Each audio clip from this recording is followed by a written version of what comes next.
The call came at 11:47 p.m. My wife said it was a wrong number, but when I dialed it back, the man who answered destroyed 9 years of marriage in 3 words. Hey, baby. I remember the time because the digital clock beside our bed glowed red in the darkness. 11:47. My wife's phone vibrated on the nightstand. Not loud, just a quiet, nervous buzz. She was in the bathroom brushing her teeth. I could hear the soft rhythm of it through the door. Water running, mouthwash gargling. The phone buzzed again. I didn't mean to look, but silence does strange things to curiosity. The screen lit up the room just enough for me to see the name. No contact, just a number, unknown. It stopped, then started again, persistent, like someone who wasn't used to being ignored. The bathroom door opened. She stepped out, wiping her mouth with a towel. Her eyes flicked to the phone. Just for a second, but I saw it, that tiny pause, that microscopic tightening in her face. She picked it up quickly. Hello? Her voice changed. Soft. Lower. Careful. I watched her walk toward the hallway like she suddenly needed privacy inside our own home. 30 seconds later, she came back. It was a wrong number, she said casually, placing the phone down. Wrong numbers don't call twice. But I didn't say that. Instead, I nodded. Okay. She smiled and climbed into bed beside me. Her shoulder touched mine. Warm. Familiar. 9 years of marriage in that warmth. But the phone on the nightstand still glowed faintly. And something inside me, something quiet and ancient, whispered, "Call it back." So I did. I stepped into the hallway and dialed the number. It rang once. Twice. Then a man answered. Casual, comfortable, like he knew exactly who was calling. And the first thing he said was 3 words. 3 simple words that ripped 9 years apart like wet paper. Hey, baby. I didn't speak. For a moment, I simply held the phone against my ear and listened to the silence on the other end. Then the man chuckled softly. You there? His voice was relaxed, intimate, the kind of voice someone uses with a person they believe belongs to them. I hung up. No anger, no shouting, just quiet, the kind of quiet that happens before an avalanche. When I walked back into the bedroom, my wife was already under the blanket, scrolling her phone. She looked up. Everything okay? Her eyes searched my face. I studied her carefully. 9 years, 9 birthdays, 9 anniversaries, 9 years of shared dinners, shared beds, shared lies apparently. But she looked exactly the same. Calm, normal, beautiful. That was the strange part.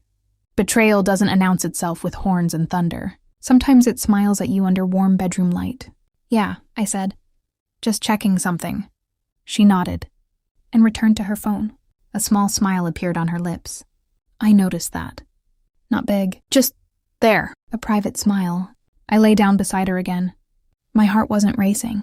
There were no dramatic emotions, just a slow creeping awareness, like watching cracks form in glass. I replayed the voice in my head. Hey, baby. Not confusion, not hesitation, recognition. Whoever he thought he was speaking to, he believed she belonged to him. I turned toward her. She had already put the phone down and closed her eyes. Breathing evenly, peaceful. Maybe she was sleeping, or maybe she was pretending. The room felt different now, colder. Every memory we had built together suddenly sat in front of me, like evidence in a courtroom. The late nights, the work trips, the random texts she'd answer in other rooms. The small moments I ignored because trust is easier than suspicion. I stared at the ceiling, and slowly, carefully, I made a decision. I wouldn't confront her. Not yet. Truth doesn't need shouting. Truth needs patience. And patience is something I'm very good at. The next morning I made breakfast. Pancakes. Her favorite. She kissed my cheek before leaving for work. The same kiss she had given me for 9 years. Soft. Routine. Empty. Love you, she said. I smiled. Love you too. And watched her leave. The investigation began quietly. Phone records first. People think secrets hide well in the digital age. They don't. They leave trails. Numbers repeated. Late-night timestamps. Patterns. The unknown number appeared 12 times in the last month. Mostly after 10 p.m., sometimes past midnight. I wrote it down. Then came the small observations. Perfume she never wore before. A sudden interest in going to the gym after work. The way she smiled at her phone sometimes. A private smile, like she owned a separate world I couldn't see. I stayed calm. Externally, nothing changed. We ate dinner together. Watched television. Laughed. But inside my mind, something colder had taken over. Strategy. Observation. Timing. I bought a voice recorder. Placed it in her car. Not because I was angry. Because I wanted clarity. Truth deserves documentation. 3 days later, I listened to the recording. At first, it was nothing. Music. Traffic. Silence. Then a voice. Male. Familiar. The same voice from the phone. "Hey, baby." I felt the same strange calm wash over me again. Not rage. Something sharper. Something surgical. They laughed together. Talked about meeting. About being careful. About me. "He's clueless," she said. Those 2 words were interesting. Clueless. I paused the recording and leaned back in my chair. 9 years. And this man had entered our story like a thief who believed the house was empty. But the real moment came 2 days later. I followed her. She told me she had a late meeting. But instead, she drove to a small apartment complex on the other side of town. I stayed in my car, watched, and 10 minutes later, the man from the recording stepped out to greet her. They hugged. Comfortably, like people who had practiced it many times. Then they went inside together. I didn't move.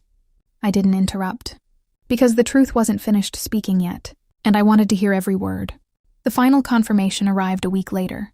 A printed report. Thick, precise. Phone logs, audio transcripts, photographs from the apartment parking lot. I placed it neatly inside a folder. Then waited. Timing matters in moments like this. Sunday evening felt appropriate.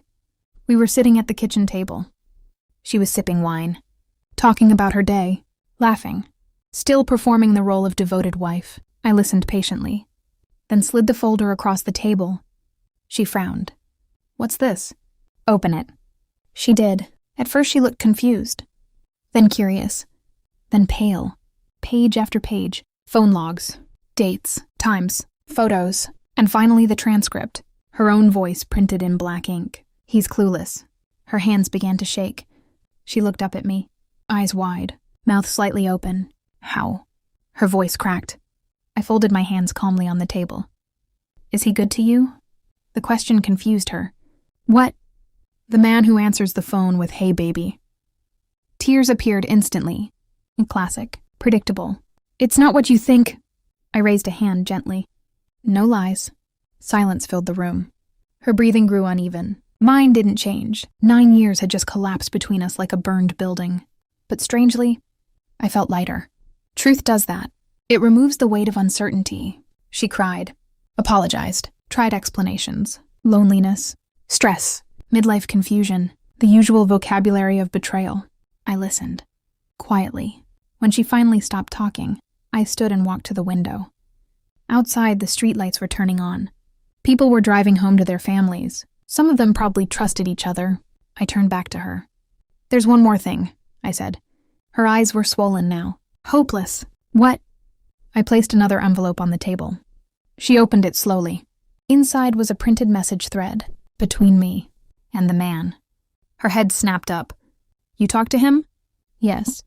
Her breathing stopped for a second. "What did you say?" I shrugged. Just the truth. The truth being that she had been lying to both of us. The truth being that while he believed he was stealing someone else's wife, she had been telling him she planned to leave me months ago, which wasn't true. So I told him everything.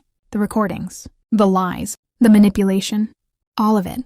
He left her 3 days ago, blocked her number, moved out of the apartment. She didn't know yet. But she knew now. Her face collapsed. Total devastation.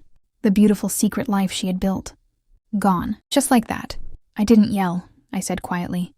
"I didn't ruin your life." I stepped toward the door. "You did that yourself." I left that night. No shouting. No dramatic goodbye. Just a suitcase and 9 years of memories I no longer needed. As I drove away, the house looked smaller in the rearview mirror. Strange. For years I believed that house held my life, my marriage, my identity, but it was just a building filled with lies. The phone rang once while I was driving. Her name. I let it ring. Then silence returned. Peaceful silence. Not the tense kind from before. A clean silence. The kind that exists after truth burns everything unnecessary away. I realized something in that moment. Betrayal doesn't destroy you. It reveals you. And what it revealed about me was control, clarity, freedom. 9 years of marriage ended with 3 words. "Hey, baby." But my life didn't end there, because some betrayals aren't tragedies. They're corrections. And as the road stretched dark and empty ahead of me, I finally understood something simple. She thought I was clueless. But the truth is, I was just patient.